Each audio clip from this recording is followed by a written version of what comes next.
This podcast provides a platform that will share many different points of views that should empower you, uplift you, make you want to go out and do right. When you hear the term still a man, say, yes, I am. Still a man. Yes, I am. Still a man. Yes, I am. Let's go.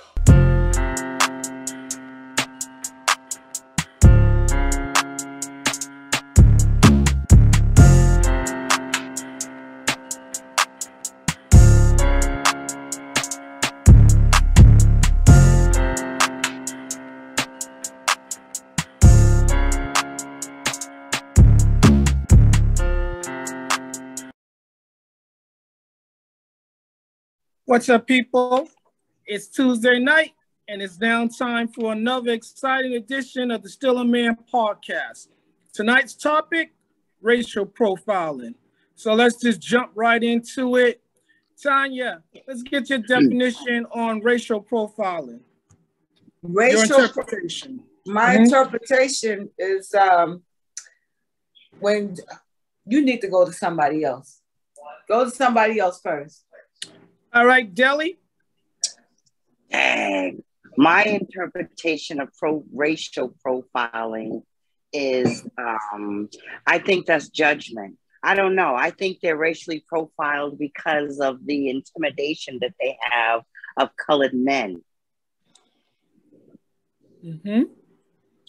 I mean, I'm not going to elaborate too much until we get really deeper into the conversation, but just the outbroad of it, just the outlook of it is racial profiling is intimidation and fear of the colored people. Okay, I like that. All right, let's get a man's perspective. Bird. Yo. You want to give us your I mean, I've seen many occasions of racial profile, and I have not, maybe 20 years ago I've, experienced it. But, again, right now, I don't know. It's something I try to stay in my lane on. Okay, so you want to give us an example of what you believe it to be, or if it's something that you ever experienced? My experience with racial profiling, more or less, sitting in a car with a bunch of, minority people in a Caucasian town, and you get pulled over for no reason, search your car, whatever reason they had, not being more educated in the laws that, I am now, that ain't going to happen to me ever again. But, back then it was basically based on, a bunch of black kids in a car and driving in a Randolph town and get pulled over randomly for no real reason. Mm-hmm. I think actually I might have experienced, I'm not sure if it was racially, but, me and G was going to work and got pulled over by the Stadies for a tail light, and you want to ask questions and names and, sorry, sir, that this passenger isn't involved in this stop. You know what you're doing is illegal, asking for an ID. So, just dealing with that, I get it. But, I don't give them any reason to, try to bring the drama to me. So I'm a little more educated now than I was then. So I don't think I'd stand for that at all. Mm.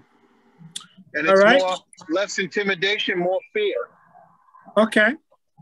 Let's get another lady's perspective. Maria? I would say that is discriminating against one race or profiling an individual thinking that they're going to do a crime. It also could be discrimination against religions and stuff like that as well. Mm-hmm. All right. Robert?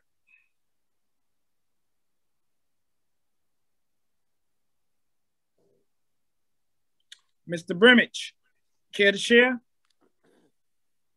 Okay, I'm sorry, my phone was on mute.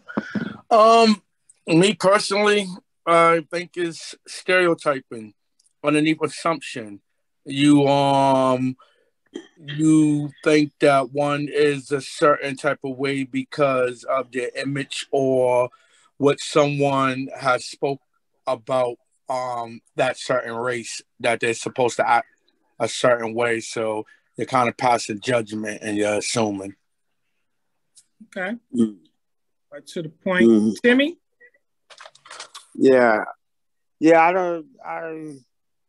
I think my interpretive of racial profiling is definitely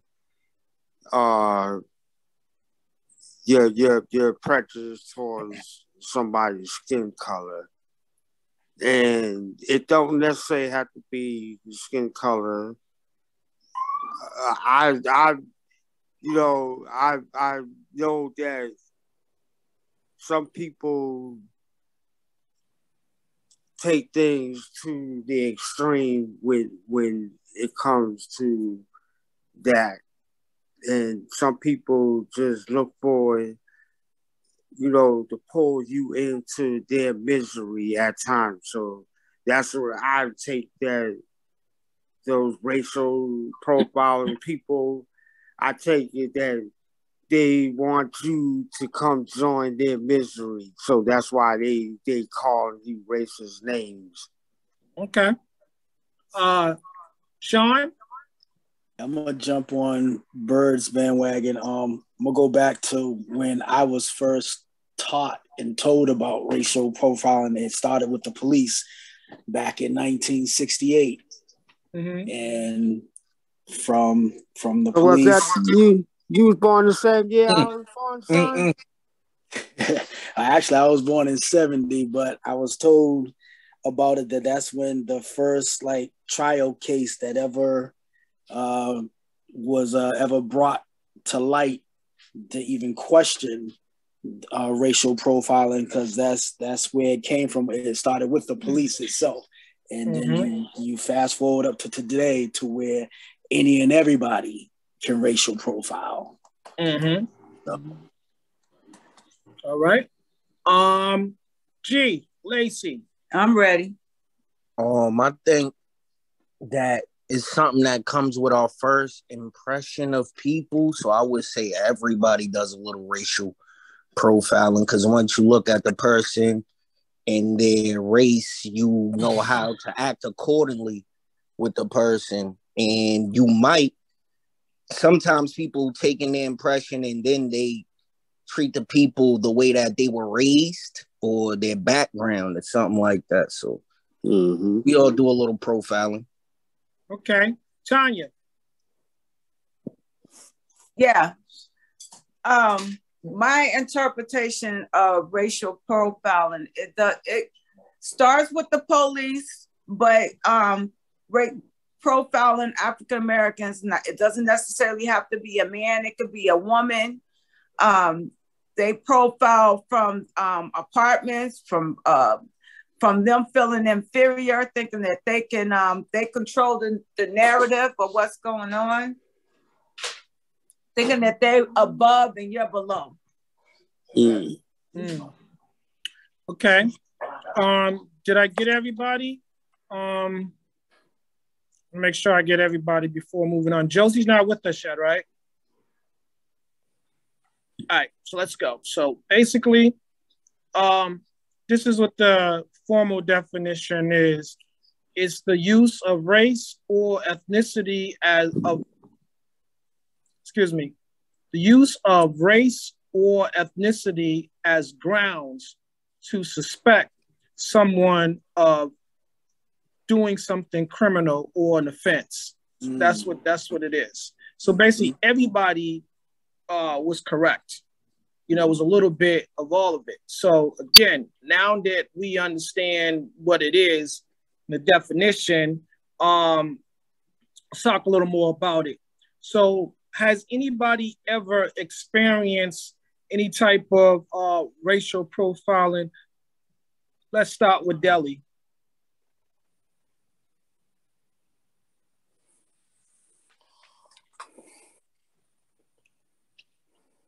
So I'm going to say that again, just in case you didn't hear me. Has anyone ever experienced a case of racial profiling? Deli, can you hear us? Yes, I can. I'm sorry, I was on mute, and my answer was I've never had that. I've never been in that situation. Mm-hmm. Excuse me, Gregory.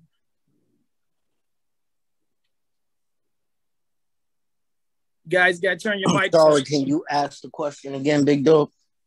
So I said, have you ever experienced a case of racial profiling? Oh yeah, all the time. And now that you read the definition, I feel like is racial profiling aimed towards a minority, and that's crazy because I don't know too many people that are looked at like criminals outside of us and Hispanics, so it's kind of crazy. But it happens to me all the time. School, just hanging outside, being in the neighborhood, walking to the store. So it used to be this thing called stop and frisk, and they used to just pull over and pull up on us and search us just because we're minorities. So that we clear, who are they?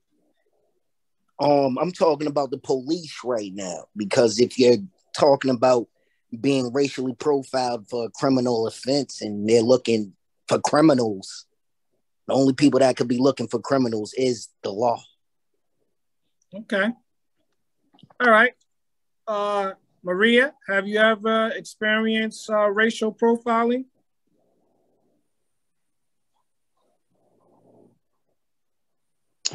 Not really. The only thing I can really say about that is when I might get on an elevator with someone of a different race and they feel like they need to hold their pocketbook tighter. So that would probably be the only. No, let me not say that's the only thing. In the stores as well, I can be going in the store and next thing I notice is someone continually to follow me down the aisle, or, keep popping up somewhere that I'm at in the store. So I think that's racial profiling as well. Like it. Robert? Yes, I have. I experienced that on a couple of occasions.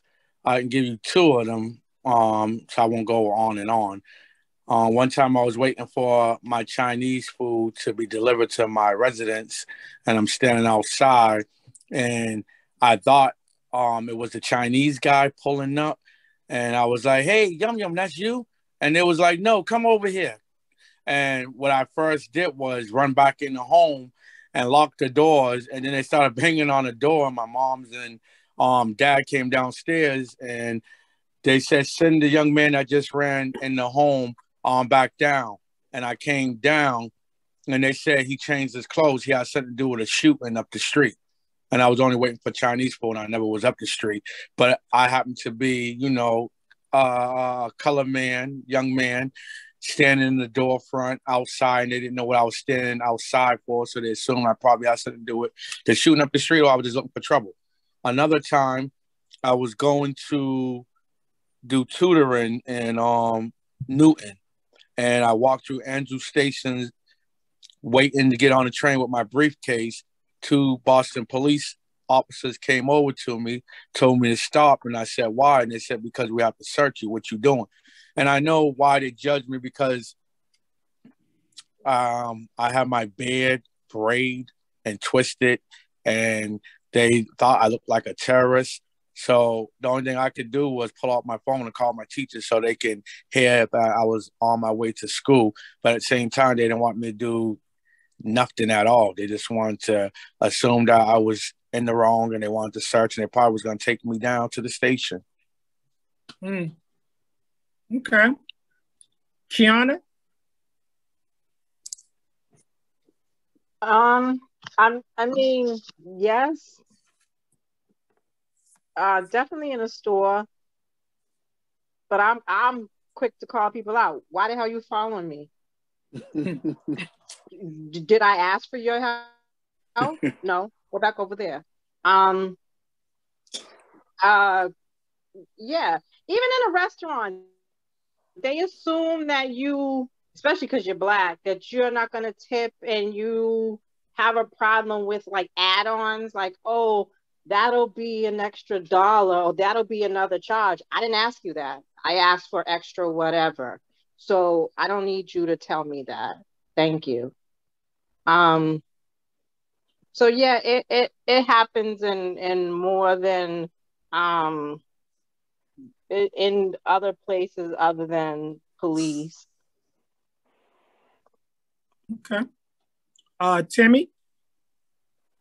Yeah. I definitely experienced that several times. But I always kept my composure and don't give them a reason to put anybody in handcuffs or give them the reason. See, back then they wasn't really, shooting. They would harass you and maybe pull out their pistol and stick it into your side or whatever. But they didn't go to the extreme to go into killing people. And so I was always taught. I had an incident where me and my brothers, we was going to Worcester and we got stopped. And Bird was driving. And then we got stopped because of the tail light. And so Bird, they stopped us and Bird started talking trash to them. And I'm telling Bird, listen, Bird, let them do their job. Soon as they do what they have to do, find out we good, then we could be on our way. If you arguing, we know that it's racial profiling, but if you're arguing with them, and so I had to tell them, man, listen, my brother, he's upset because we get this all the time back at home. Now we in another part of Massachusetts. We don't expect this because we ain't from here. We're just busy, So that's what I remember on that. So it's about how you, if you know your rights, cool. They can't tell you can't speak your feelings and how you feel. You can let them know how you feel. And another time I got stopped, I jumped on the wrong bus, ended up in Brookline near the Ice House. I didn't know my way where I was at really. And then I started walking on the side where the parking meters are. And then I saw the patrol car coming down on the other side. And then all of a sudden, I said, watch this dude turn around and come straight for me. Sure enough, he turned and started making a beam towards me. And then I stopped. He said, stop right there. Get your hands. I said, what? I said, man, what are you stopping me for? I'm trying to get to the bus stop. He said, oh, there's been a string of break-ins, car break-ins. And I said, man, do I look like I'm breaking into a car? I got my Walkman. First of all, who is going to break in the car with Walkman on? They can't hear nothing. So how am I breaking in a Walkman, with a Walkman on? I ain't got no screwdrivers and nothing. I got paperwork in my hand. So and then they had like 6 or 8 cars coming. And I was like, I can't believe all this for walking on the wrong side of the damn street because they had no sidewalk on the other side. It's just all grass and the parking meters. And so I'm sitting there angry, and the cops tell me because of my last name, my cousin, they know him very well. of doing stuff like that. And I said, well, unfortunately, that's my people, but I'm not him. Wow. Tanya? Yep. I'm sorry. First of all, what did you say the definition for racial profiling was? I was taking care of some business. Okay, so basically it is the use of race or ethnicity as grounds to suspect someone of committing an offense. Okay, got it. So you want to know if I've ever been racially profiled? Yes. Yes, I have. Okay, share. Okay, my husband and I used to spend a lot of time going window shopping. You know, I go and look at things that I like that I might eventually want to have for a birthday present or a Christmas present or whatever. One day we went down to Newberry Street. I walked into the Burberry store and he told me to, see what I like. I happened to go to one of the most expensive items in the store, which was a bag. I was just looking at it. Before I could even get there to put my hand on it to pick it up to look at it, the clerk, who was a white woman, almost knocked the both of us down to come to try to get the bag from me. That was my my racially profiled incident. And I kindly walked out of the store and went to another store and bought an expensive bag and went back into that store. I really pulled the pretty woman type of situation on her. Like, this could have been your commission, but you was being, you was looking at me as if I couldn't afford it. So I went to another store and got something and went back in there and showed her that I can afford whatever I want to buy.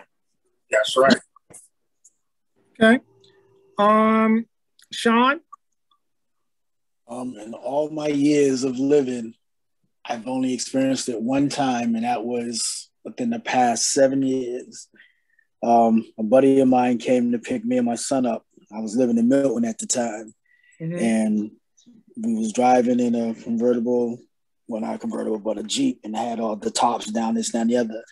And so I was pulling out of my driveway, and I saw, when I came out of my street, I saw him, and he followed me all the way from Blue Ave, all the way up until he got on, just before we was getting on the road that leads up to Houghton's Pond. And I knew he was going to pull me over because he just followed and pulled over, handed the license, this, that, and the other. And the partner that was in the vehicle with me was a cop. But he had already told me, he was like, I'm not going to say a word. I'm not even going to let him know that I'm on the job, this, that, and the other. Let's just see what he does. And did all of that. Ran my name, this, that, and the other, and told me, he's like, hey, you guys be good, take it. And I didn't even bother to ask him, what was your purpose of pulling me over? Because I knew he was going to do it. So it didn't even matter to me why he pulled me over. And I just took off and went on about our business. But that was my first and only time in all my years of living here in Massachusetts that I've ever experienced anything like that. So that would be my definition of, I'm assuming, racial profiling. Okay. Josie? I don't think that I've ever experienced it, maybe not to any of those levels. My son, maybe, you fit the why because you have a white t-shirt on and khakis. That's anybody out here. You should be pulling over the whole Dorchester, Roxbury, Mattapan. I think that was a form of racial profiling. But as far as the stores, yeah. The restaurants, yeah. And when you sense it, sometimes you do want to pull a pretty woman on them, but or a different type of woman on them, where you order your food, make them bring it out to you, but you know what? Just don't want it. Because you know that they think you can't afford it. You know that they think you ain't gonna leave that healthy tip. Or in the stores, If I really, really sense that someone's following me to the extent where I got to be like, oh, why every time I turn around, I feel your breath on me. That to me would be, yeah, you're not getting my money. Right. I'm done. I'm out. So, but you know, to just personally, someone actually coming up to me and making me feel unwanted, no. And another example would be when you're in a different neighborhood and you know you come upon, you know, the different race and they lock their doors. So I do it now. So whenever they walk up to my car, I lock it immediately. Click. You know, it's just that I feel is a form of racial profiling as well. Okay. Bert, you started talking about it earlier. You want to share? You want to give us an example? Yeah, I mean, I've had a few, don't get me wrong. But I can tell you I did have maybe a couple of years back, I was walking to working at Slade's on my way from Ruggles, walking over.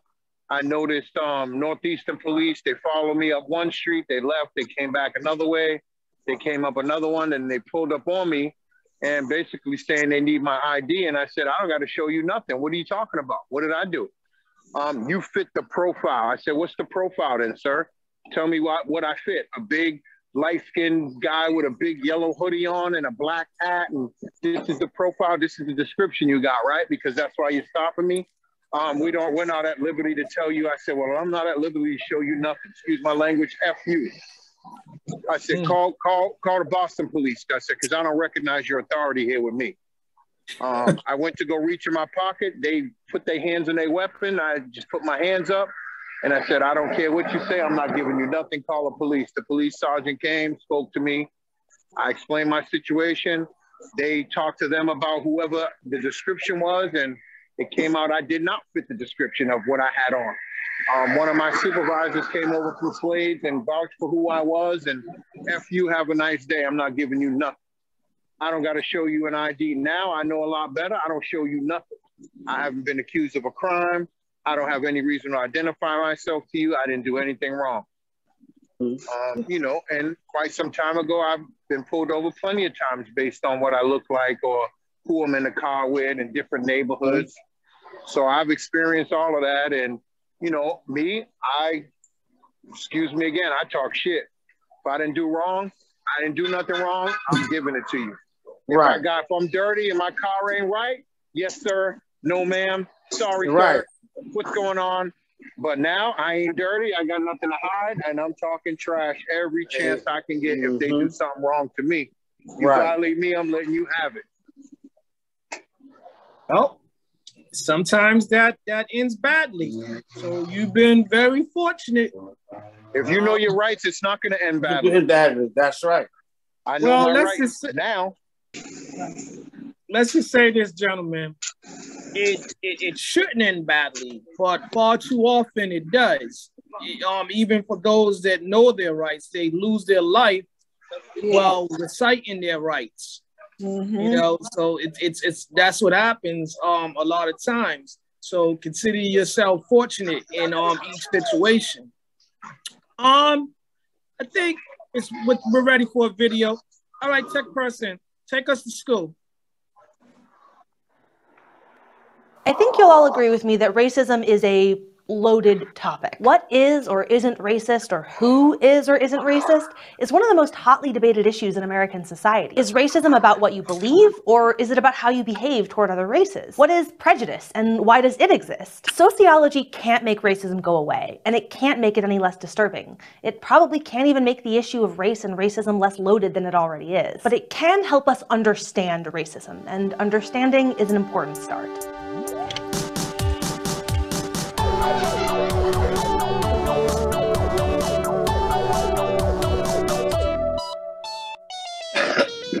As always, let's start by defining our terms. For one thing, what's the difference between racism, discrimination, and prejudice? Prejudice is a rigid and unfair generalization about an entire category of people. So what exactly do I mean by unfair?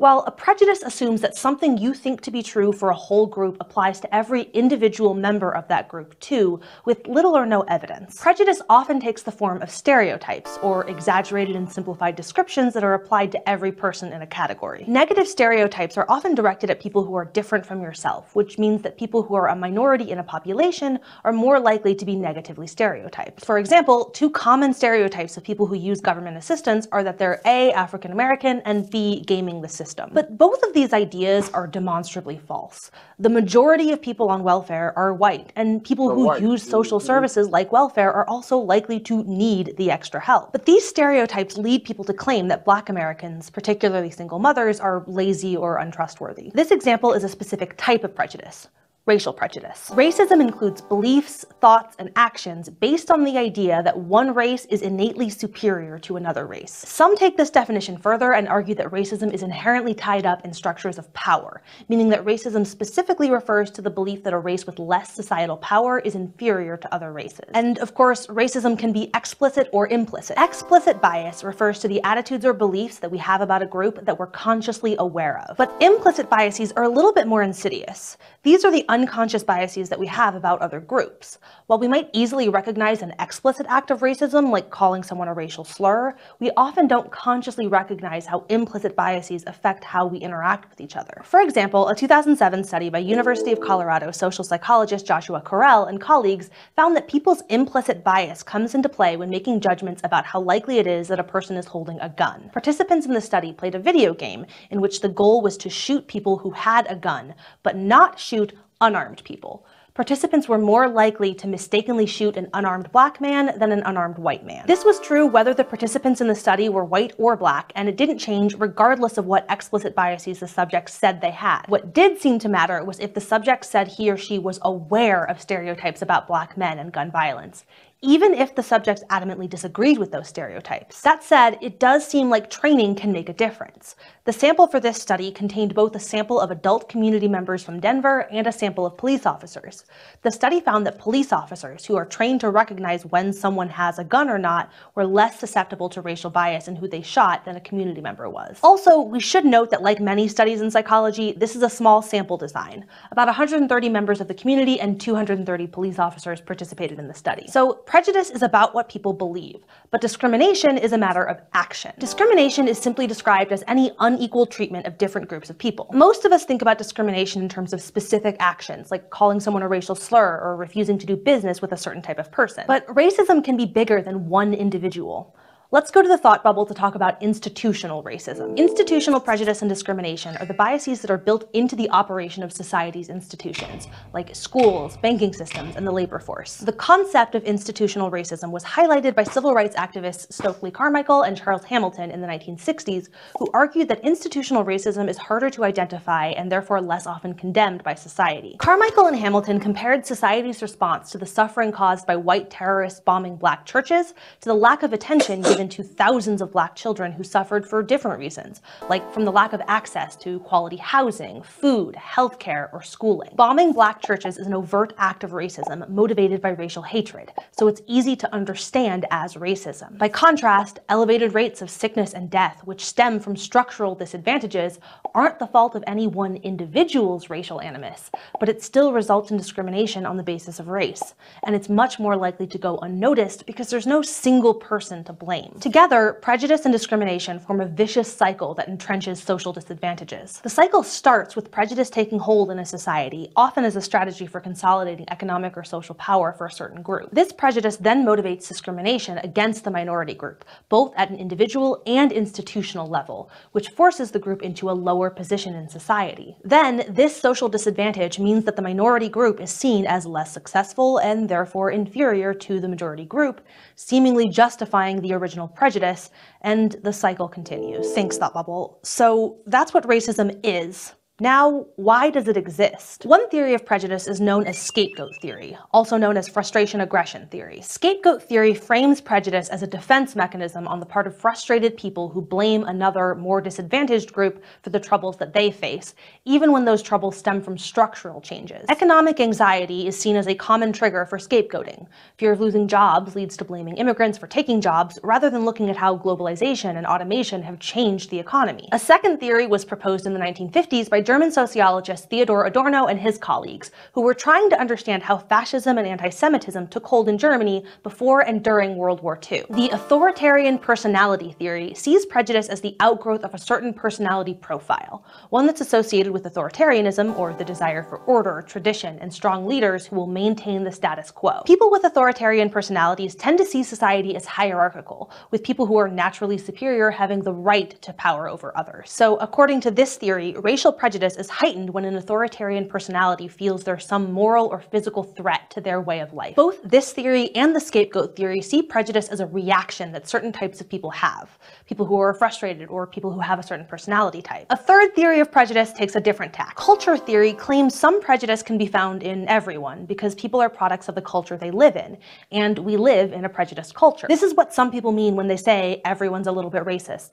That, or they just like quoting Avenue Q. We learn racial prejudice and stereotypes through a kind of cultural osmosis. For example, American history textbooks tend to be written from a Euro-Caucasian perspective and focus mainly on the contributions of white people rather than other cultures. And this relates to yet another approach, which measures prejudice in terms of social distance. In the 1920s, American sociologist Emery Bogardus developed the social distance scale, which measures how closely people are willing to interact with people from different races and ethnicities. Social distance is a kind of proxy for how much of an other you see members of another race. Just like how geographic distance makes you more likely to generalize about a group of people who are different from yourself, social distance increases the likelihood that you might hold stereotypical or prejudiced views about another racial group. And the final theory of prejudice is one we've talked about before: conflict theory. Race conflict theory focuses on how social inequality develops as the result of power conflicts between different racial and ethnic groups. Under this theory, prejudice is a tool for maintaining the power of the majority. For example, the argument that whites are a superior race was used as a justification for slavery and the racial discrimination that continued long after slavery ended. So people may think about and treat each other differently based on their race or ethnicity in many different ways. But the ways in which racial groups interact within a society are often described by sociologists in terms of four broad patterns: pluralism, assimilation, segregation, and genocide. Pluralism is a state in which all races and ethnicities are distinct but have equal social standing. This isn't a society that's colorblind per se, because people still have different racial heritages that are recognized in society. But in terms of how social and economic resources are distributed, the color of one's skin plays no role. So is the US pluralistic? Not exactly. The United States is pluralistic by the letter of the law, but in a practical sense, there's still a lot of racial and ethnic stratification, and despite having equal legal standing, all races do not have equal social standing. Now, in contrast to pluralism, in which different races remain distinct, assimilation describes the process by which minorities gradually adopt patterns of the dominant culture. By adopting the modes of dress, values, religion, language, and lifestyles of the majority culture, minorities are sometimes able to avoid prejudice or discrimination, but assimilation is much easier for some groups than others, and it's easier if you look and sound like the group that you're trying to assimilate to. A third pattern of racial interaction is to just not interact. Segregation is the physical and social separation of categories of people. Racial segregation has a long history in the United States, with racial minorities historically being segregated into lower quality neighborhoods, occupations, and schools. Much of the segregation under the law, also known as de jure segregation, has since been prohibited through court cases and laws such as Brown v. Board of Education. But de facto segregation, or segregation due to traditions and norms, still remains.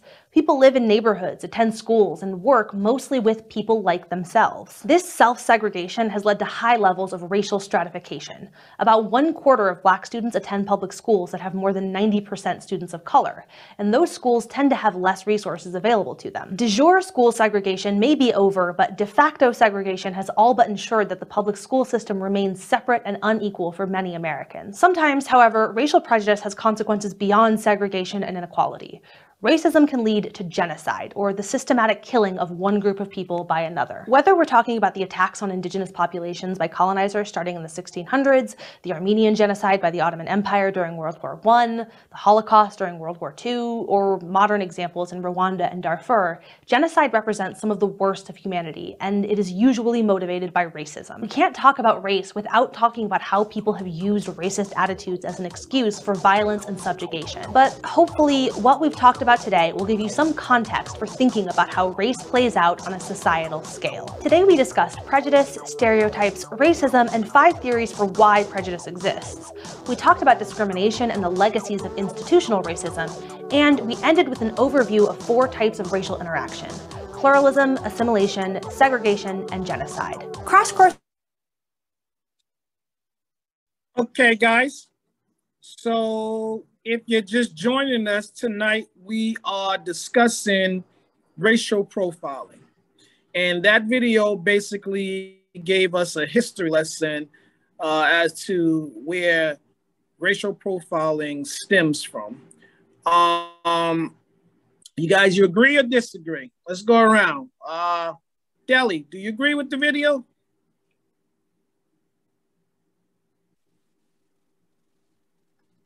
Deli, are you still with us? Yes, I'm sorry. I agree with the video, but I think it's systematic. I think it was already planned. I think it was already set up and designed this way since slavery. You know what I mean? I really do. And it's not just Black, as the lady said, and as other people, members of the podcast had mentioned. It's not just color, you know, and it's not just geared to one race. It's other races in other instances, but it's the same thing. Do you know what I mean? It's like already designed. I still think that they feel superior. White people, well, excuse me, Caucasian people still feel that they're, you know, and then there are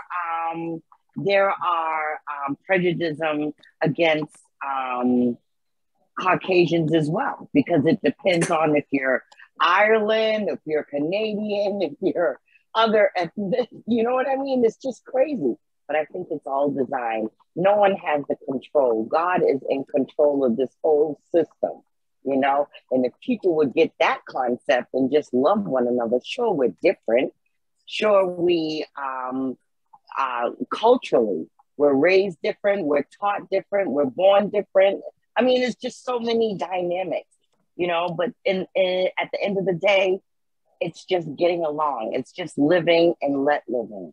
We'd have a more peaceful world, you know, but we can't, because someone always wants to be the creator, the leader, the God, and there is only one God.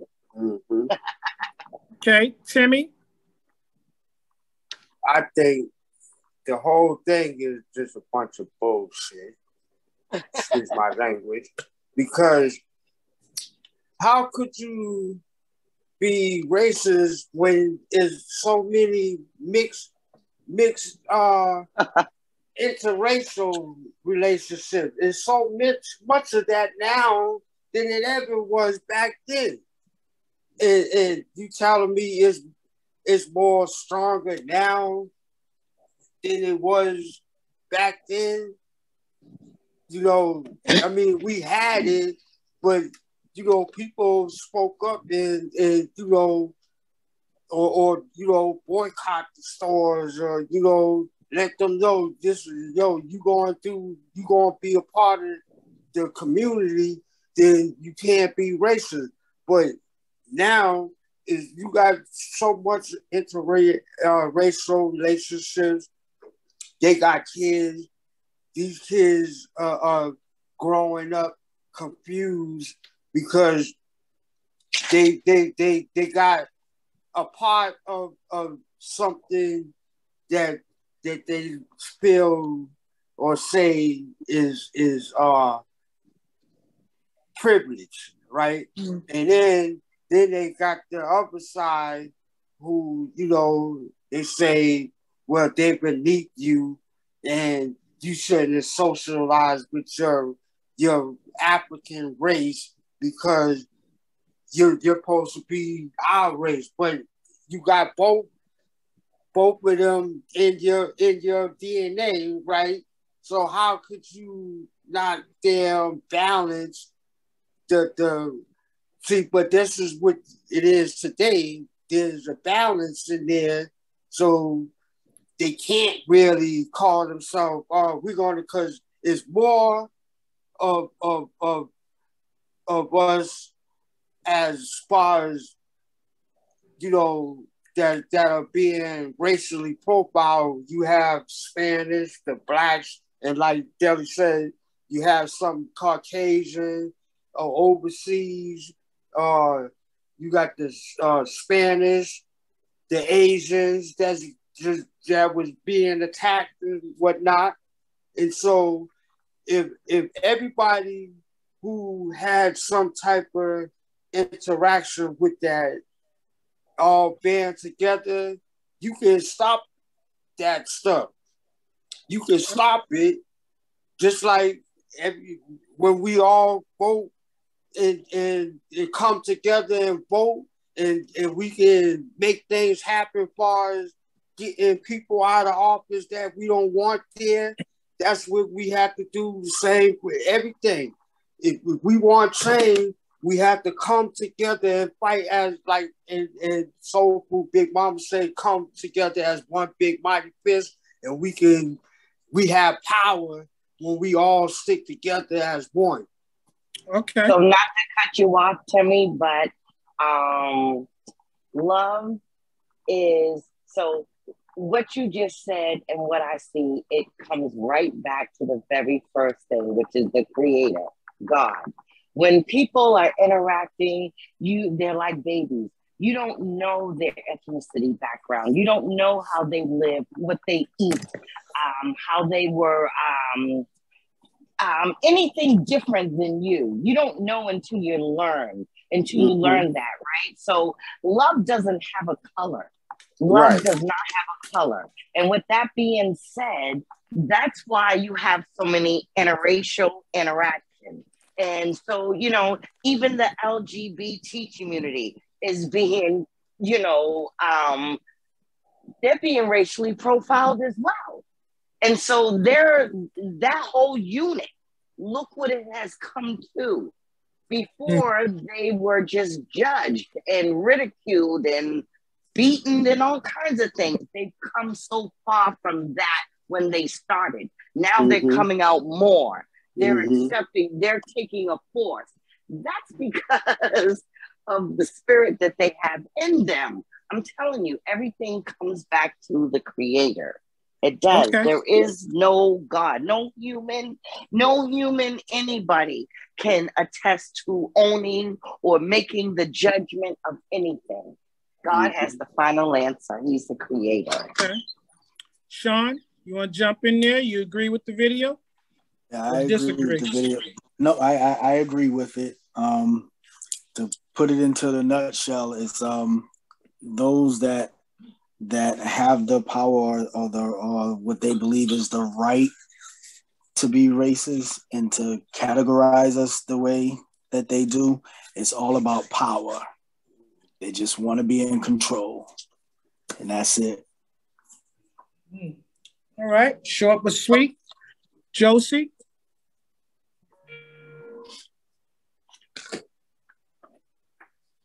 Josie, do you agree with the video or disagree? Okay. Kiana? I agree somewhat with the video. There was a lot of points made that that were correct. There was some that I disagree with. I also like to talk to the point of, people saying that, or the notion that because there are so many people who are interracially mixing that it can't be racist. Some people fetishize another race. That doesn't mean that they love you as a race. So we're going to take that into a part of the reason why they're mixing. you know, because people of color, brown mostly, have been, you know, fetishized. That's the, you know, the long hair, exotic body, blah, blah, blah. That's a thing that people attest to. That doesn't mean that they love your race. That doesn't even really mean that they love you as a person. That's just that they're see you as a quote unquote trophy, and that's what they're aspired to get. So there's that. Then there's also there is a system that is built on a hierarchy and power dynamic, and people are willing to do a lot to keep that power and hierarchy, because I've heard that the lowest quote unquote white person would never trade places with the black person, so the richest black person. So if I forget who's the richest black person, but the person who works in a coal mine would never change places with that person, because they know that the treatment they would receive, regardless of their wealth, financial status, their wealth, thank you, would be treated differently. And again, nobody knows your wealth right away. They see your face or your color first before they know that you're the head CEO of this company or whatever. And we've seen that play throughout the news of the guy in, I forget whatever hotel. He wasn't dressed the way he normally dressed, but he was racially profiled of, you can't possibly be staying in this hotel, blah, blah, blah. So, I mean, so that happens. So racism is a daily thing for people. Yes, sir. Sean, do you do? I wanted to answer. Do I agree with the video? Hold on, Josie. All right, go ahead, Josie. So, I was listening to the video, and I think one of the things that stood out to me was social distancing, right? And I was like, just emphasizing on it. I was just like, wow, did we create a prejudice or a racial profiling in that itself? So I think she might have been referring to like segregation.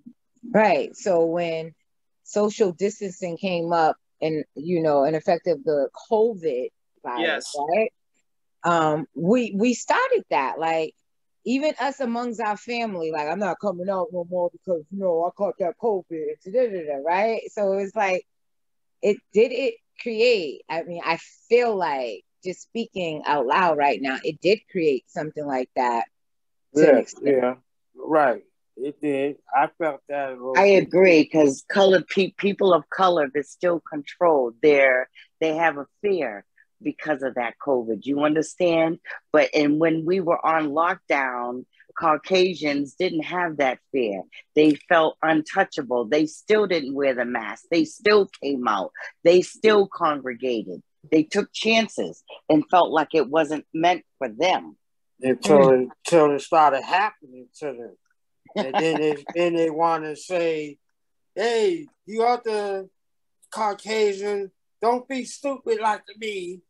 Go and get your shots. It's real. This thing is real. Tanya?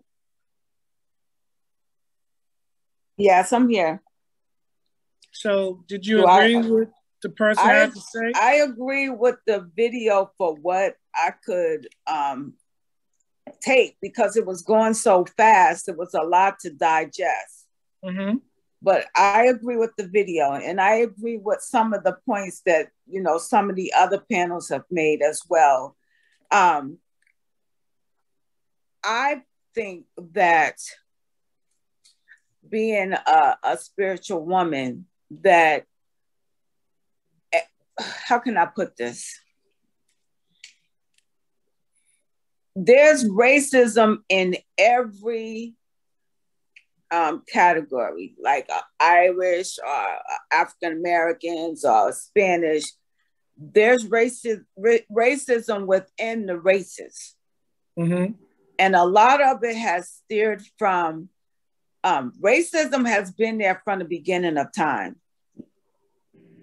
You know, when you go back to God set his people apart from the other people. Mm-hmm. You know, he set the Jews apart from the Gentiles. Mm-hmm.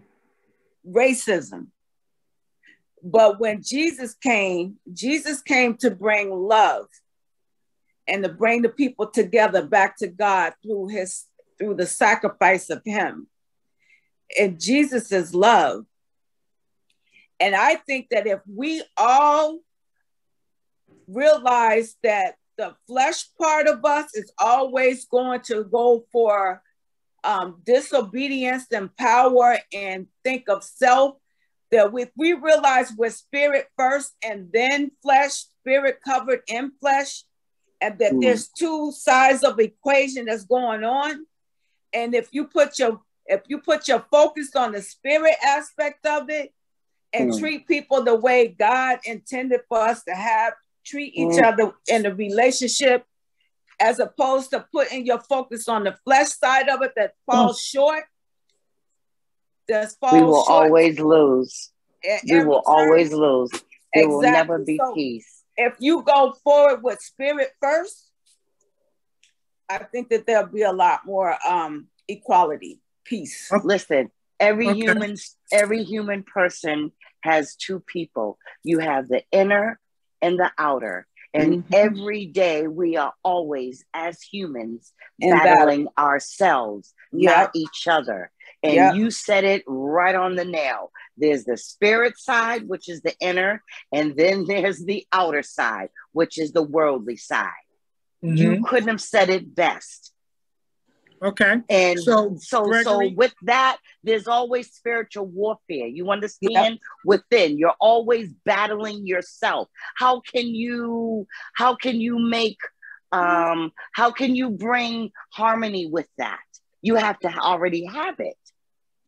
And that's what Tanya was saying. Amen, girl. All right. Gregory. I seen big business. That's what I seen in the video. He just showed you the pyramid scheme society that we're living in right now, when you got your upper, middle, lower class, even though they're trying to erase the middle class. But I was thinking that everybody said everything well said, but is it a sin against God that they was trying to do when we started mixing races? I was thinking, wasn't we not supposed to mix tribes? Even if you think about the purity of colored people and all the diseases that they got from Europeans when they came over, that they didn't have as untouched people. So with that, hold up, stay right there. Let me come back to you. Bird, how'd you feel about the video? Bird, are you still with us? Okay, let's go to Maria. Maria, how did you feel about the video? Okay. Is Maxine with us? Yes, she is. Welcome back, Max. Hello. How do you feel about the how did you feel about the video? I think you came in on the I didn't get to see the whole video, but I do have a comment to make. Okay, go ahead.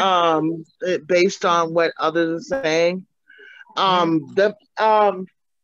Basically, all these things that they're doing would have been planned hundreds of years ago, probably thousands of years ago. It was done by design.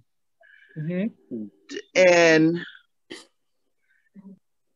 although some things have gotten a little better, they haven't gotten fully better. There's still, racism is still going on, and discrimination against the gays, against the blacks, against the Chinese. And then we have those that have been targeted and discriminated against, still discriminated. Like the Chinese, they were targeted but they were still discriminating against the black people in China. And then we have like, look at the Ukraine. They're being attacked by the Russians, but that didn't stop them from discriminating against the black people, stopping them from leaving the Ukraine, having them out there freezing their ass off, trying to get out of the Ukraine, and them stopping them. It didn't stop them from turning around and discriminating against someone else. This is the world. The world is wicked. This is Adam and Eve, and that's when it began. The world is when the separation and there's wickedness in the world. Mm-hmm. The world is full of sin, and it's never going to be like heaven, where people all of a sudden realize that they're made of mind, body, and soul, and they're going to start listening to their spirit more than they listen to their flesh. Not going to happen. This is the world. So you guys seem to be... And I don't know if you guys have ever saw that essay that had been passed around to slave owners. It's like, the essay is like 300 something years old, when he was telling them how to separate the field nigga from the house nigga, and you know, how to keep the light skin and the dark skin pitted against each other. You know, that brainwash that still goes on to this day. That light skin privilege that I hear about, but have never witnessed or lived, because it doesn't exist. You know, it sure don't. I'm almost as light as it comes, and I never experienced it. What I experienced was racism from my own people and racism from white people, because white people know I'm black. They don't see me as being anything like them. I'm like all the rest of the blacks. They might say stuff like, "Oh, you're like," they a so-called compliment, but it's really racist. Like how articulate I am, which is bullshit. Why shouldn't I be articulate? You know, or you're not like the rest of them. Stuff like that. Like, shocked by my intelligence. Why are you shocked? Like that's racist in and of itself. It's the backhanded comments. I mean, backhanded compliments. That's it. Oh, and I jump all over it. And David, I don't let it slide. I don't let that slide. I don't say, "Oh, thank you." No, I say, "Why are you surprised that I'm intelligent?" Because I'm black. You know, I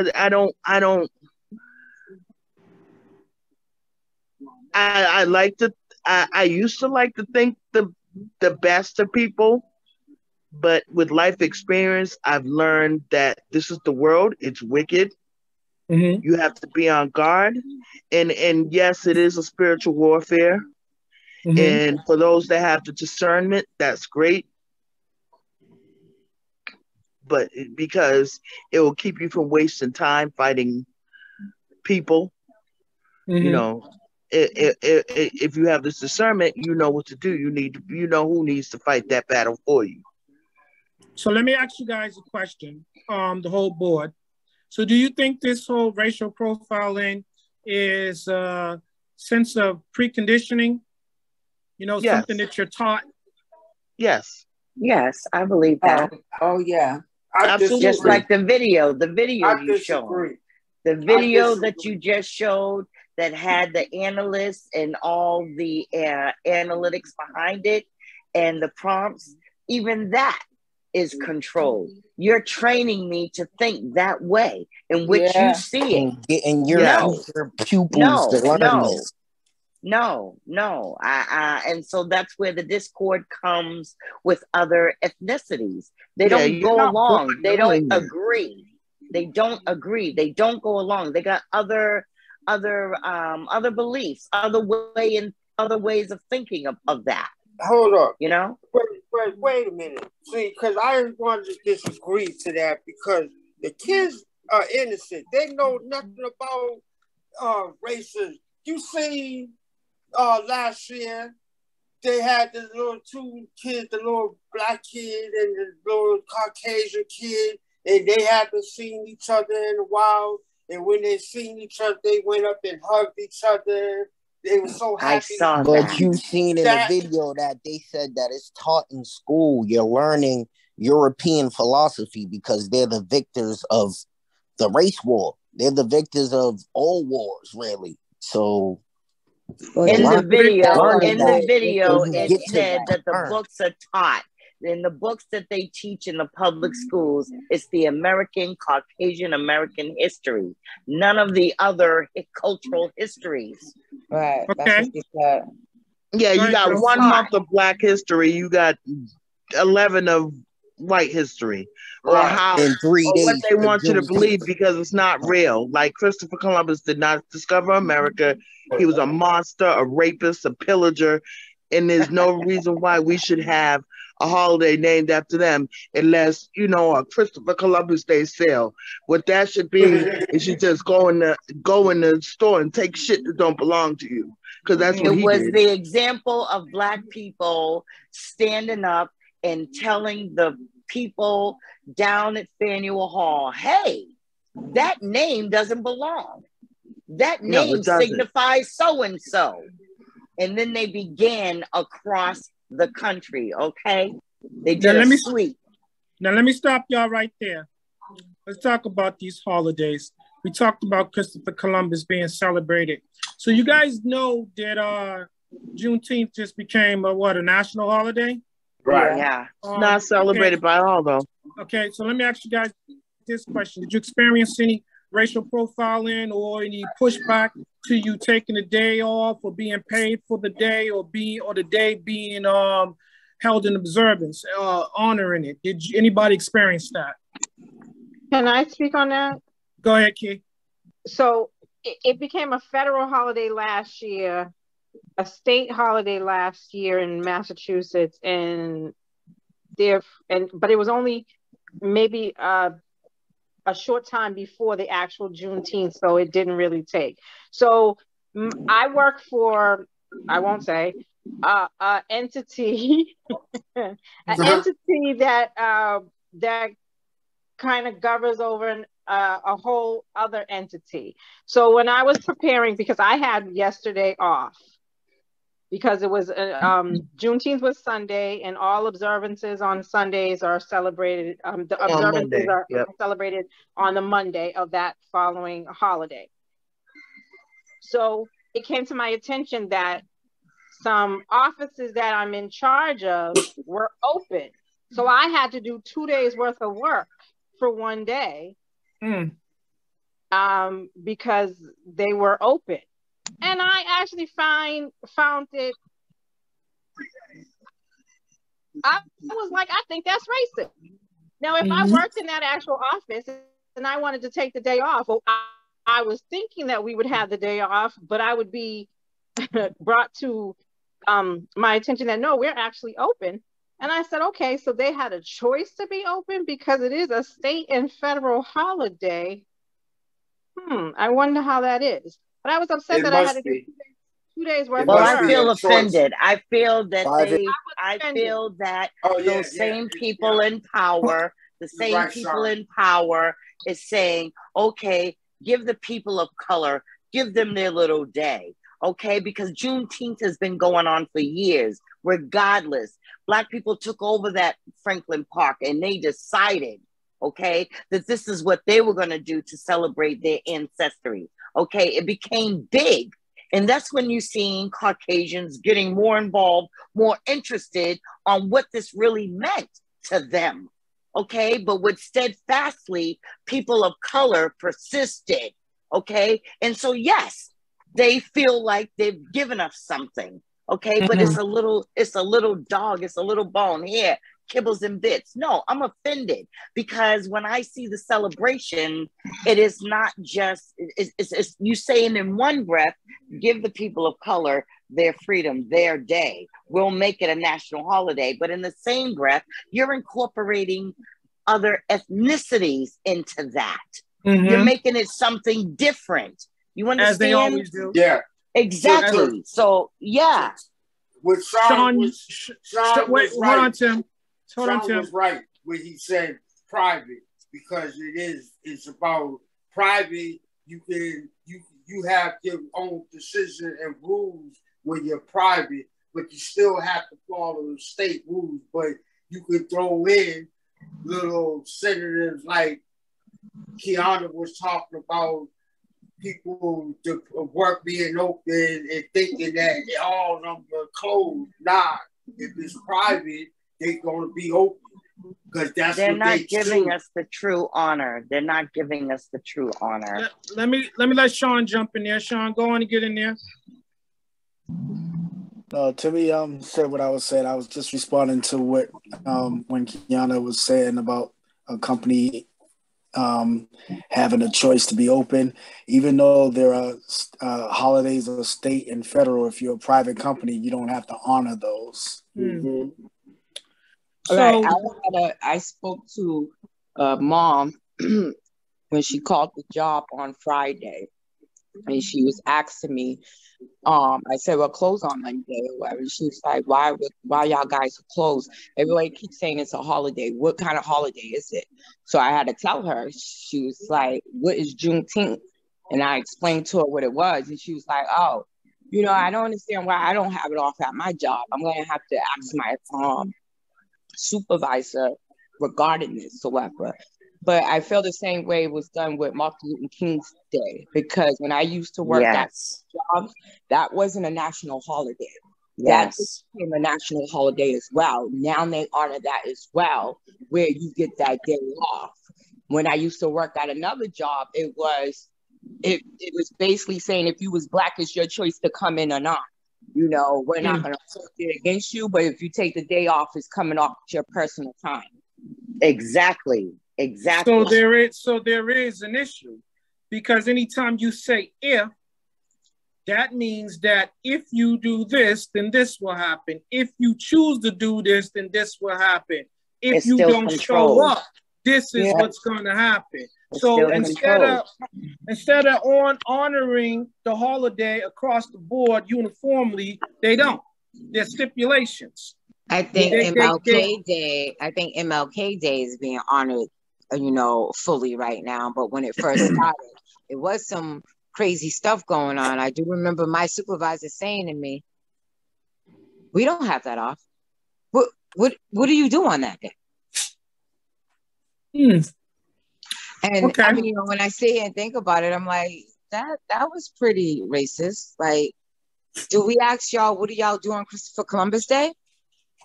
Right, or President's Day. Like, if I would have came back, which is in Black History Month, President's Day. I'm just being Black. Mind you. And that Black Friday stuff. I don't want to rush out to the stores because it's Black Friday. What does that mean? What does that mean? Everything you lower the prices, and I don't get it. In reality, they're not lowering no prices. Exactly. Right. Exactly. But if you guys really know what Black Friday was, Black Friday was when they would bring all of the slaves to the town, the middle of the town, and put everybody up for sale. That was Black Friday sales. That's what that is meaning. It's all but who is needy of that? Who is more needy of that? People this is why I always say we need to rethink what we were doing and stop trying to get implemented in a system that wasn't created for us. That whole system needs to be destroyed and rewritten. We need it to be fair. Black History Month, all Black people should have the whole month off. Vacation paid. No bull crap. We should get paid taxes for cotton. Anything that's made out of cotton, tobacco, we should get paid reparations for that.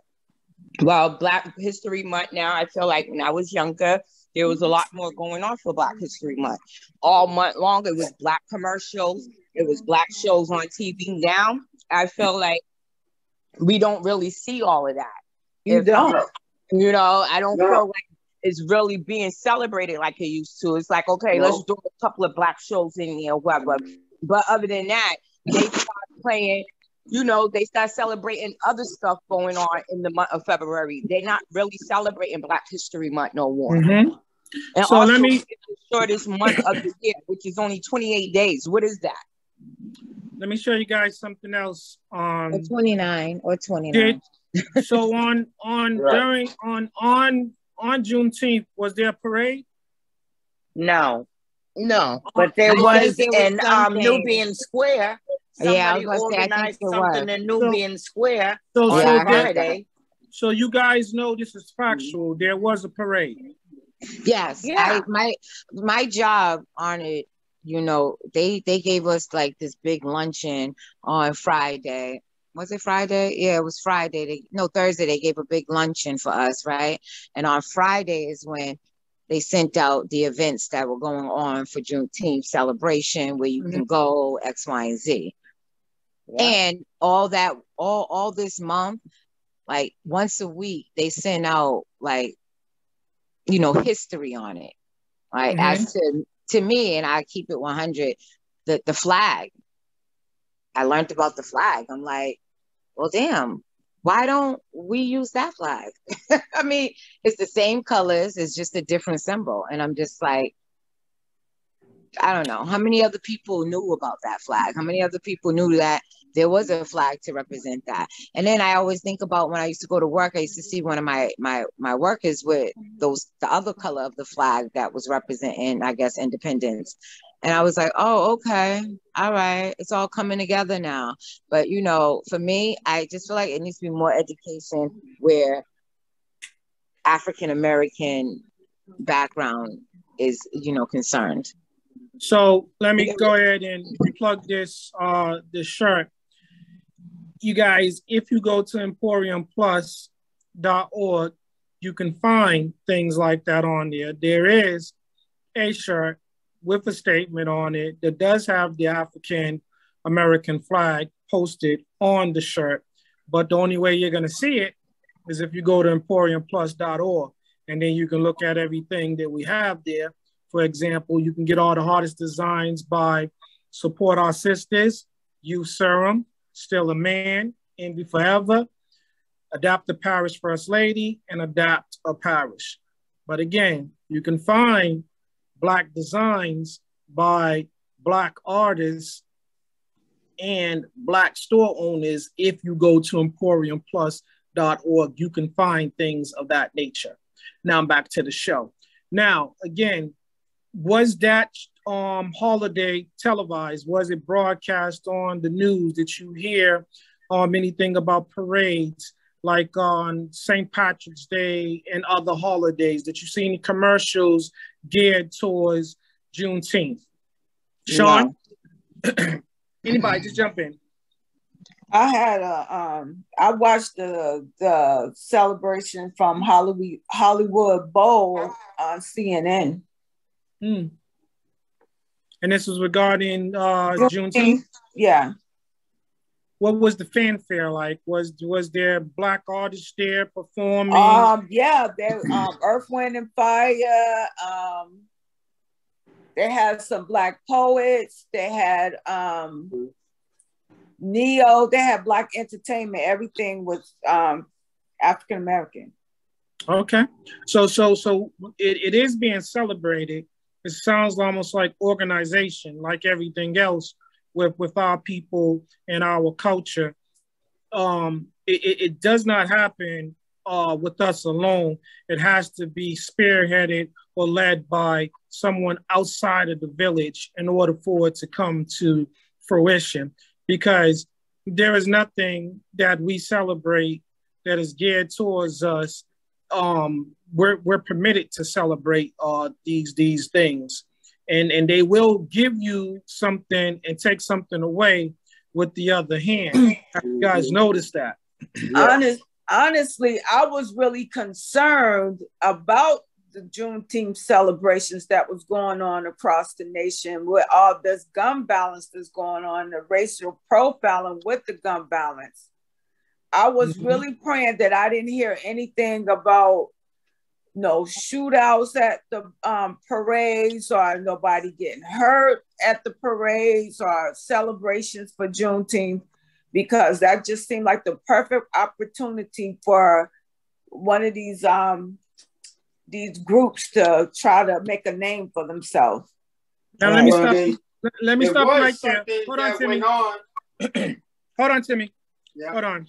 So one of the excuses that a lot of these establishment and government leaders use, the reason why they don't allow certain celebrations by certain groups is because there's always violence that is associated with it. So that's why they claim that they try to minimize these celebrations, because remember, there's a saying of sorts, when people of color gather, it has the potential of turning into a fight, or it's not considered a gathering.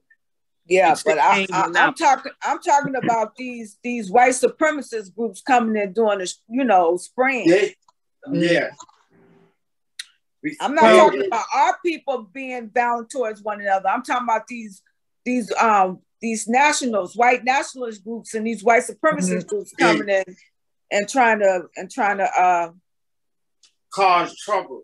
Yes. Well, let's talk about that. Why do you think that they're allowed to infiltrate or disrupt these celebrations as such, when you go to other celebrations that's geared towards other groups, other colors, outside of ours, people of color, they don't allow those type of disruptions and stuff. There is police readily available, and to deter this type of behavior. Hold on, I want to hear from Sean. Sean?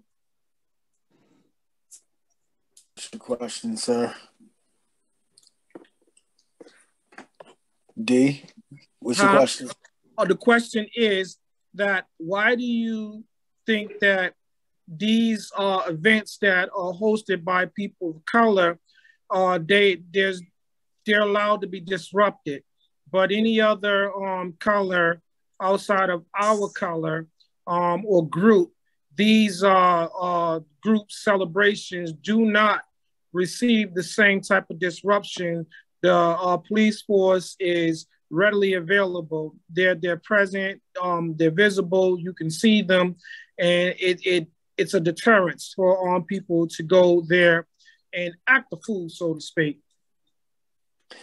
Because in my personal opinion, some of our people have a crab in the barrel mentality, to where they don't know how to put the purpose of an event above their own personal agenda. Right. And so when they just look at that, like a lot of these individuals live off of that slogan, is going down on site, no matter where it's at, who's around. Okay. Josie? What's your question?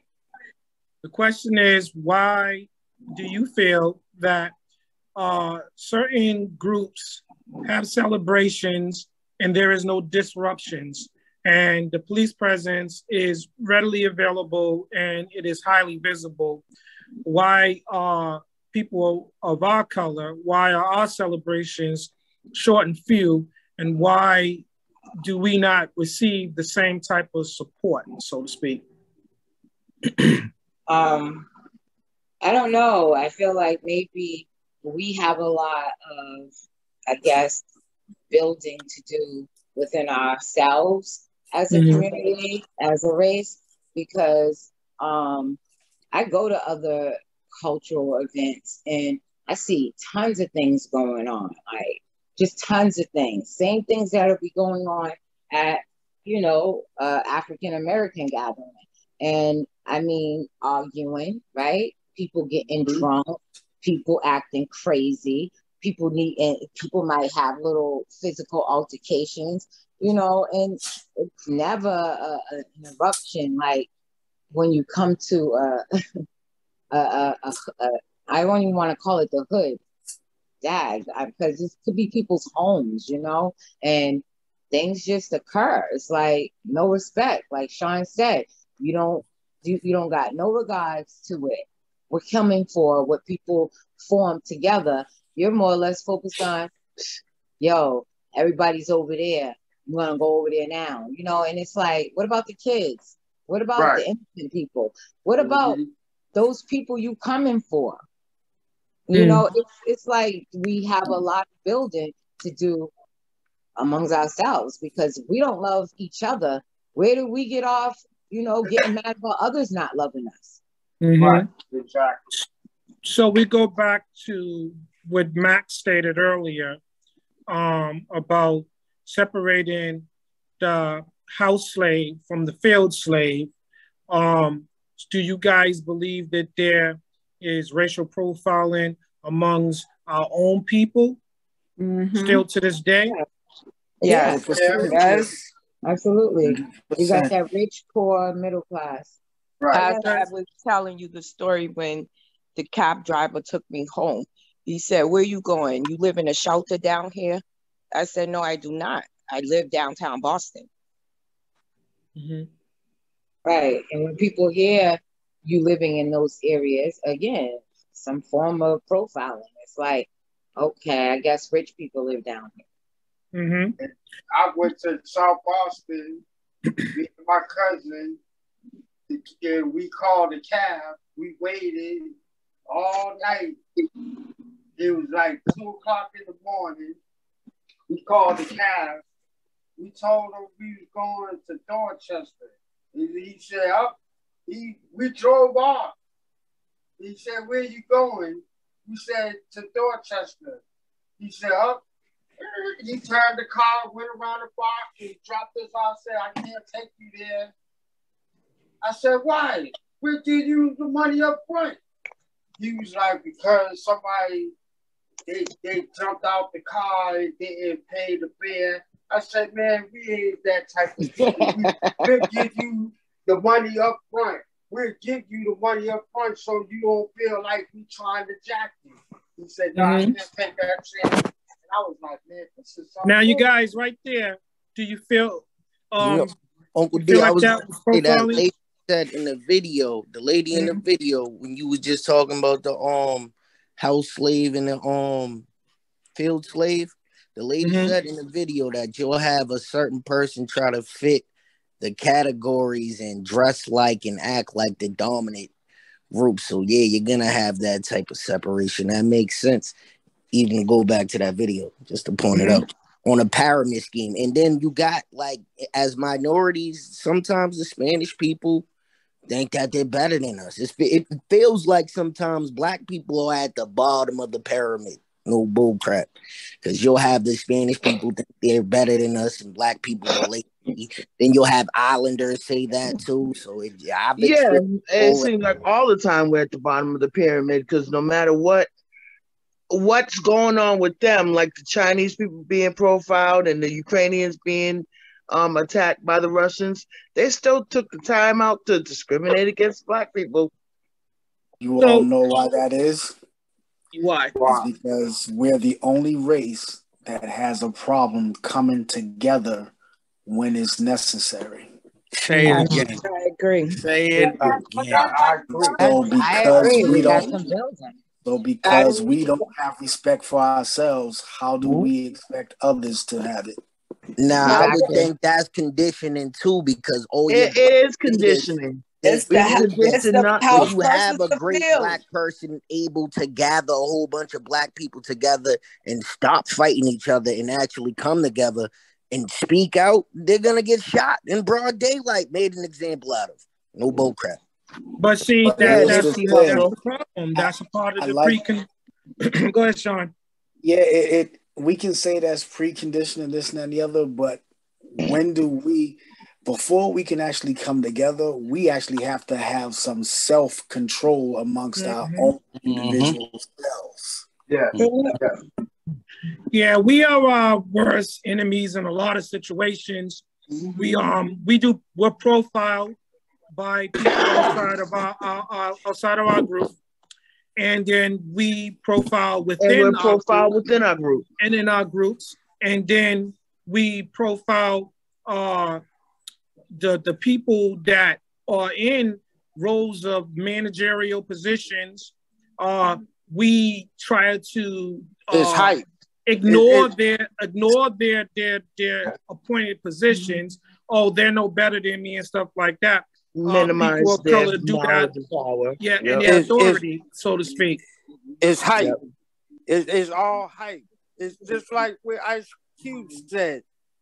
Sometimes I believe the hype, man. We mess it up for ourselves and blame the white man.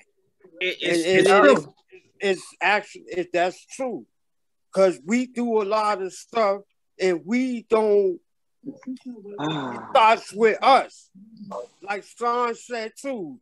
You know, it starts with us as a whole, as a community. Oh, I'll wait for tomorrow. You know, if we come together, then and make sure that the young generation is doing what they supposed to be doing and not supposed to be doing, then we would have all this issues going on. But so let me ask you guys a quick question. So, do you think children in suburbia, the suburban areas, experience the same type of racial profiling as the children that live within the inner city, the urban communities, the so-called hood, the so-called ghetto? Yes. Yeah. Well, it depends on who that child is. Are they a person of color? Then they're being treated differently out in the suburbs. That doesn't mean anything. I'm sorry, go ahead, Kay. The city. But some of the Caucasians that live out in the suburbs, they can be racially profiled within themselves if their child is acting too black. That's a good point. This is what I don't understand. How are all the Caucasians, well, a lot of Caucasians living and walking and living amongst Dudley area, Dorchester area, and, you know, like I said, just like normalcy. When something happens, why? Tell me why. They're allowed to do that. Gentrification. That's one thing. Hold on, guys. Hold on. Let Sean finish. Gentrification is a whole nother thing. To answer Mrs. D's question, we have never acted out violently towards other races when they come into our community. Exactly. And so that's just number one.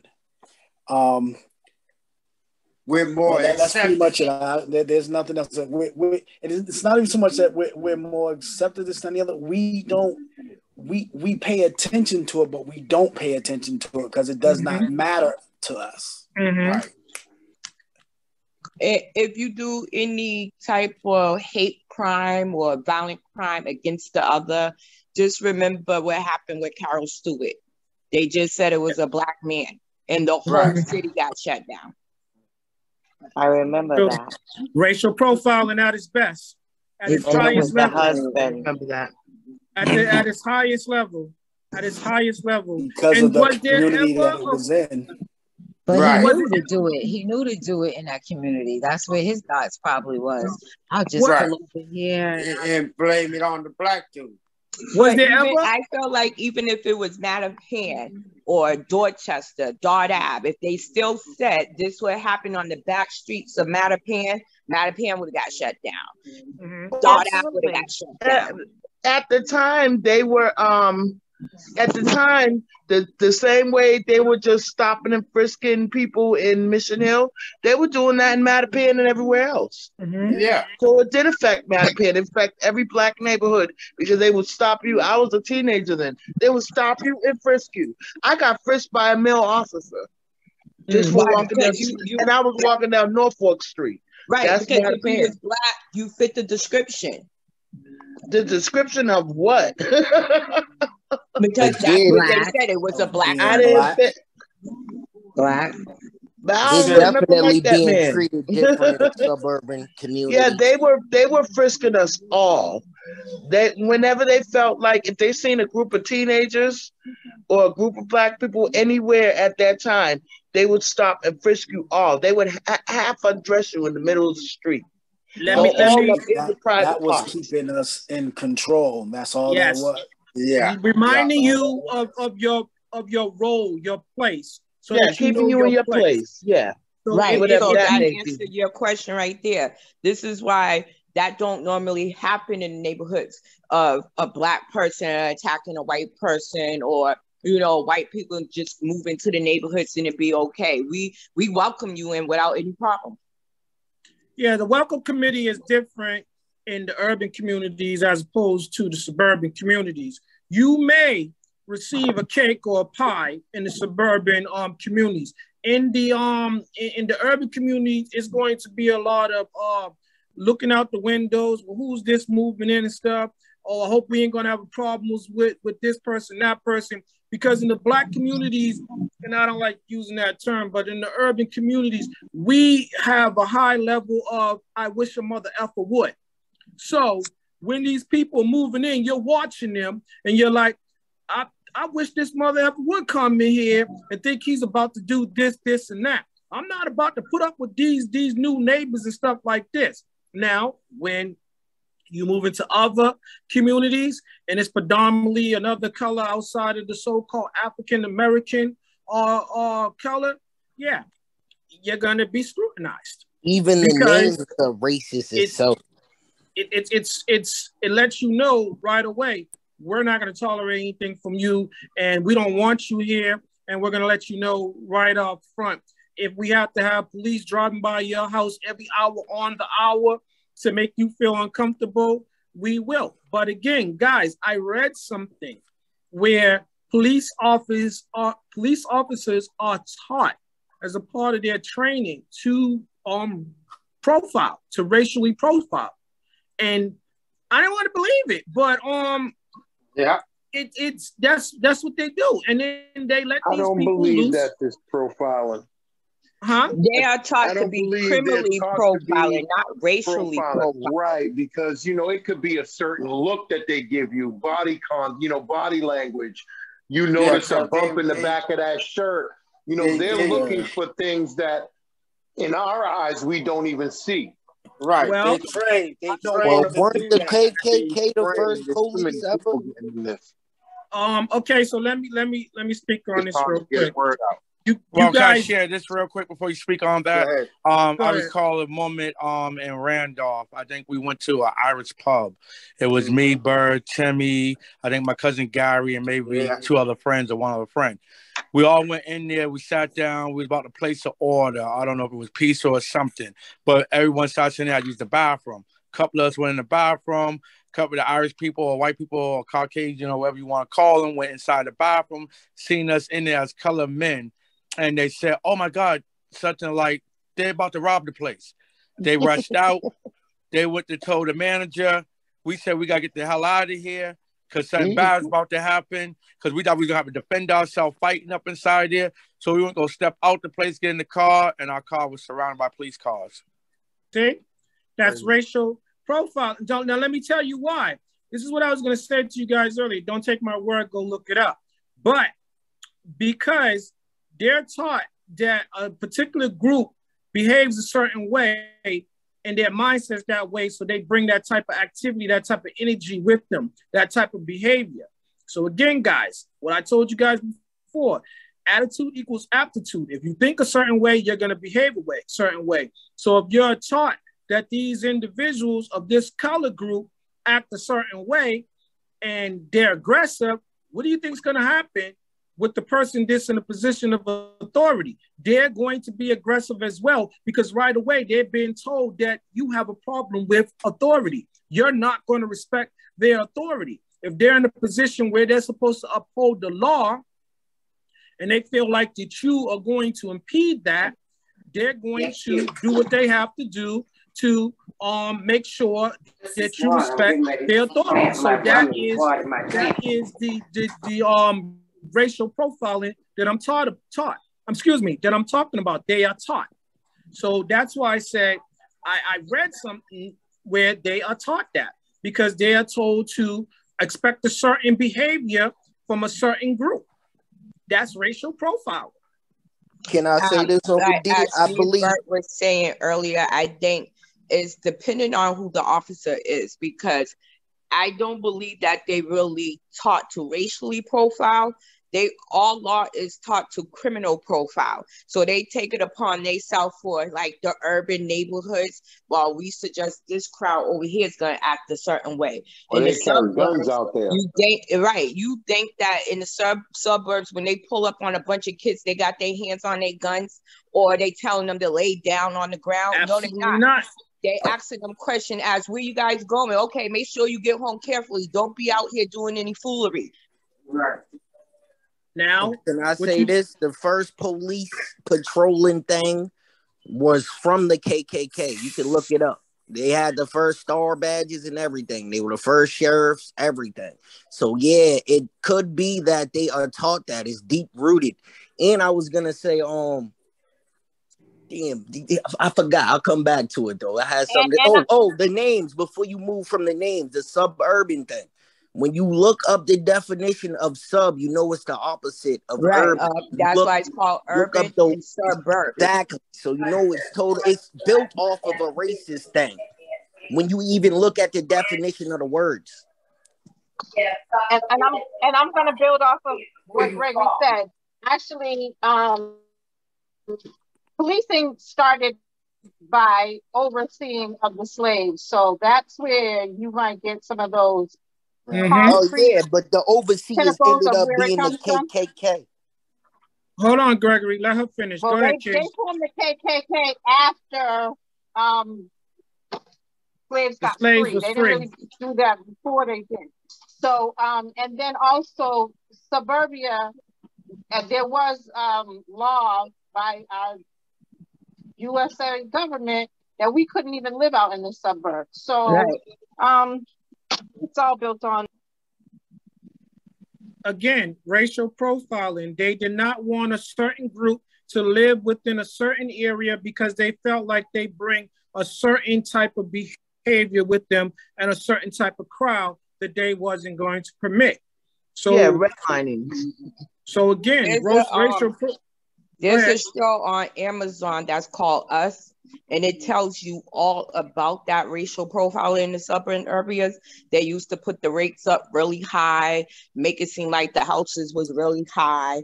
And that's called redlining. Yeah, right. So when you did move in the neighborhood, you know, all of the other neighbors that was Caucasian already knew you was coming. So they made your living there a living house, so you could eventually want to move.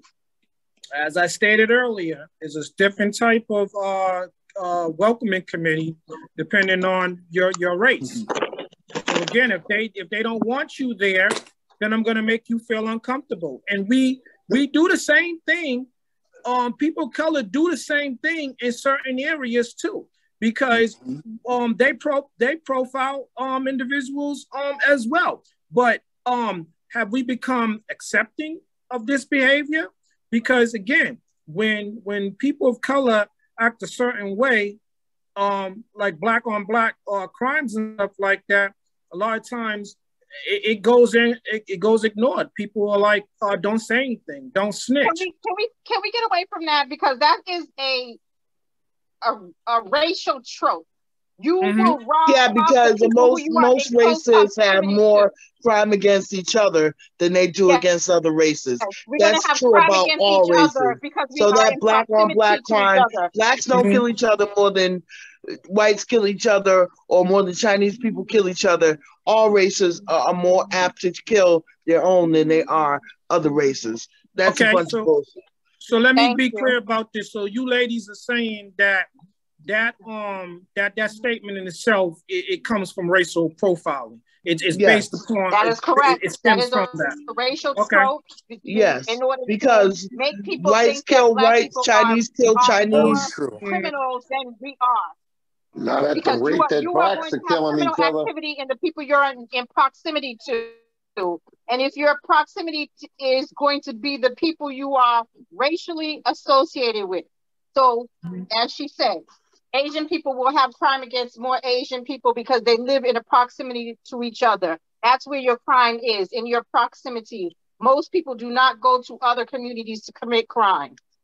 Right. So then we go back to conditioning because us as Black people keep saying Black on Black crime or whatever. It's just what Kiana said. You only do is Black on Black crime because that's where your area is. The same as for Asian people, Caucasian people, Spanish people. So, David, you in the beginning asked me if I've experienced racial profiling, and I guess I was sleeping because I didn't really think, because I don't let it bother me like that. But the area in which we live in, we're the only Blacks on the street. And you know, certain towns have a part of that town where they put Black people. You understand? Sundown cities. They call sundowns. Yeah. So listen, we got where we are, and we're the only coloreds here, right? We're being watched. I know that. But I have a son. And he's in the high school, you know. And when we first got here, there used to be a detective sitting outside my house. And it went on for about a week. Right? And it was every freaking day, and it blew my mind. And the windows was tinted, front, back, sides, couldn't see nothing. You understand? And so, you know, after a week of observing, I called the police station and I gave the license plate and I let them know is something wrong or what's going on. They just let me know, ma'am, we're aware of the car. He's working a detail. But come on, day and night, that car sat in front of my house for over a week, okay, when we first got here. Okay, so once my son got into the high school, and it's mainly Caucasians and Asians, and that's a clear sign where I'm staying. Black people are very much profiled at this high school, okay? And can I tell you that my landlord is Caucasian? Now, he never saw me before I got into this apartment. You know, we did it through an agent. But once I moved in and he saw that this family was a family of color, he turned completely red, bright red. He was very, very surprised. And he let it be known. You know what I'm saying? So I can tell that they're not used to that over here. So now that we've been here for about 3 going on 4 years, he deals with me via text. He accepts his rent via like a bank transaction. You know, he comes over to do the yard or the snow removal. If the snow's real bad, he makes sure that I'm the last person. I'm the last person on this street that ever has their snow removed. Everyone else got snow plows. They won't come over, you know, neighborly friend, none of that. You understand? It's a trip. It's a trip what we deal with. Now, I ask you guys that based upon that story that she just told, do you consider that to be racial profiling or bad management? Max? Racial profiling. Kiana? Absolute racial profiling. Tanya? I got my mic on. I'm off. Okay. Racial profiling. Sean? Profiling. Timmy? Josie? Racial profiling. Maria? Racial profiling. But I also want to say this. They told her that the car was detailing. What was he out there detailing?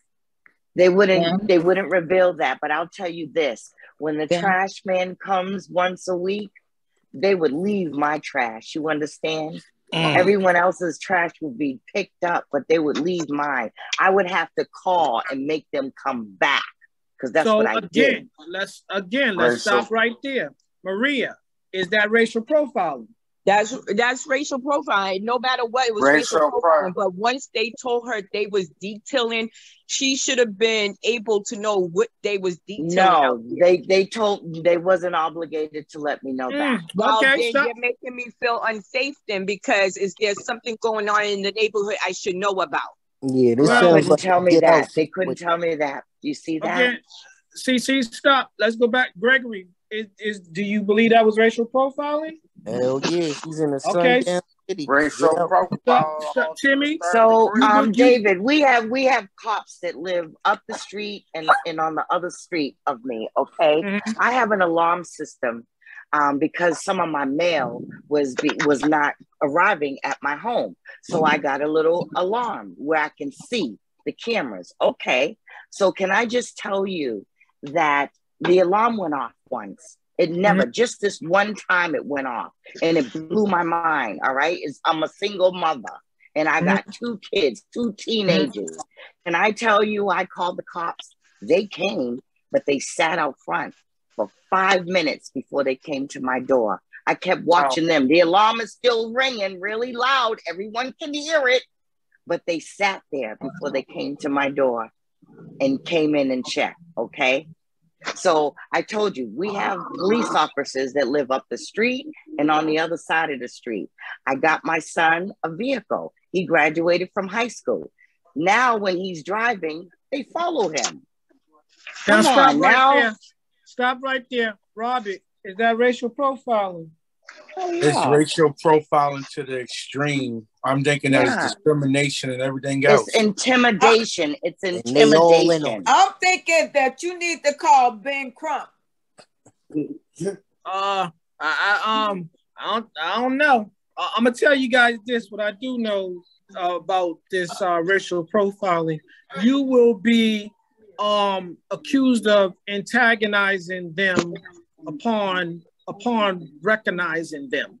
So just keep that in mind, because you know who they are and you know what they're capable of doing, and you make it known that you know who they are and what they're capable of doing. Now you are considered to be a problem. You're a troublemaker. That's why we don't want you here.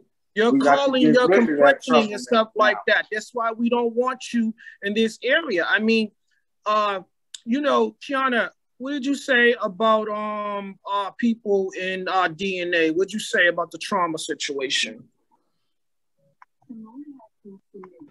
Kiana, your mic's on? Well, just like I got it. There you go. That the trauma is passed down in our DNA. It has literally changed our people, our ancestral trauma changed our DNA. So if you go back, our DNA is been altered so that the trauma passes down through generations. So that's why something that like wouldn't bother you, a sound or something, that could be ancestral DNA trauma. And because our people have been racially profiled for a very long time, it's like ingrained. So the children are being born into it, and the children have to they suffer from it. They're subjected to it, and they suffer to it. But again, the adults, again, you can't make excuses for stuff that you know to be true, and the elders as well. So if it's been happening in the generation prior to you, and now it happened during your generation, and it continues to happen to the generation under you, and so on.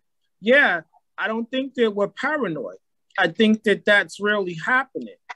But again, I think this racial profiling stems all the way back to, again, the slavery time, how people were handled being the slaves, where, again, they thought a certain way about the house slaves as opposed to the field slaves. They were all expendable, so to speak. For that matter, I would say expendable because they get rid of them. Yeah, at a drop of a dime. But they value certain slaves based upon their color and what they brought to the table. Because even that failed slave was of high value if they was able to, if they was big and strong and stuff like that. They wanted to breed them with other things that they held of high value. Like they call them bucks. Yep. You see what I'm saying? So you know where I'm going with that. So again, if you undervalue them from the beginning, it's still going to happen in this current time. They never saw the people of color as their equals or as human beings. They never would see you as their equals. They don't even recognize you as a human being, because in the beginning, when they first started dealing with people of color in America, on American soil, they saw you as their product. And that's why this is a product of the environment. And I'm not talking about your community. I'm talking about America as a whole. Racial profiling is something real. It exists. Again, when I said it's something that the cops are taught, you can dress something up and make it appear to be something else. You can say it a certain way, but it does not mean that it's not that same situation. You can say they're taught to recognize crime, but when you are you're given a position to serve and protect, and you're in a certain area, the people that live in that area, you're going to suspect them of certain crimes. And it's even worse if you have a preconditioning about the people that live in the area. You understand what I'm saying? This is what I'm saying. They're taught this. This is what I read. They're taught this to profile. Yeah, you heard of stop and frisk, right? Yes. That derives from racism, and that's why it was outlawed. Again, that's a perfect example of what I'm talking about. That was something that was taught. That's something that they told them to go out and do. Stop and frisk, because that's going to cut down on the criminal activity in this area. Something that these in the inner city. That's again. That's urban why this was something that they are taught. Now, again, you watched in the video, and I'm gonna wrap this up. The lady said that they did a test, and with police officers and stuff. And I saw another video regarding this. No matter what color the police officer was in the test, they was more liable to shoot a person with a gun if there was a person of a color. The person that was of another color did not present the same type of threat that the person of color did. That's because, again, they're preconditioned as well to think a certain way. So no, but they know their culture. They don't know the culture of African Americans, so they are inferior. But someone that's Caucasian, yeah, that's their type. They know. Well, their life. I think they pick and choose, like certain groups do in America, what they want to know about our culture, who they want to deal with from a certain culture and stuff like that. They pick and choose. But when you're given a position to protect the community in the world, you shouldn't have that option. They jack enough of our culture that they like to know our culture. They jack enough of it. They're swagger jackers. Yep. Mm-hmm. Culture vultures. That's why I always say that the police officers that they put in our neighborhood shouldn't even be in our neighborhood. I like that. Who actually live in the swagger jackers. The neighborhood. Now, now and again, let me ask you guys this in closing. Do you think racial profiling would be so prevalent, would be a factor if, as Maria said, so I'm gonna take a step forward. If people of color were policed by officers of color, do you think that would be an issue? And I just want to hear yes or no. We're gonna go around so we can end this. Max, yes or no? I say yes because I've encountered some black cops that act just like white cops and sometimes worse. Okay. Kiana.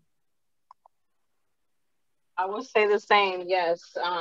It doesn't matter. Robert. I mean, it does matter and it doesn't matter. Okay.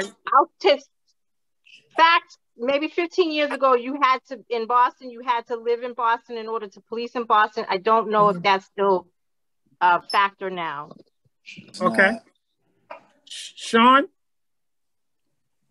I agree with everybody else, yes. Okay. Timmy? Yes. Tanya? Yes. Josie? Absolutely. Maria? Of course. G. Lacey? Yes, but you should live in that community and grew up there or something. Okay. Robert? Right. Go ahead, Robert. I would say yes, but I'll add this to it. It's individual. Like, you learn that the next man is doing it, you might do it. But if you don't do it and you try to stand against it, you might find yourself in witness protection against your own brothers that work that law with you. Yes, I agree. Yeah, I agree 100%. Was Diane Wilkerson, was that racially profiling? Yes, because absolutely. You know what others have done. The color You she know was, others have everybody done. else is doing it. Can you Bird? Bird's no longer with us. Take that to the room. I sure will, baby. Okay, guys. So I'm gonna go ahead and wrap this up because you guys seem to be quite aware of what racial profiling is, discrimination. You know, I say let's go the route of the MBTA. See something, say something. This has been the Still a Man podcast. God bless you guys. Keep coming back.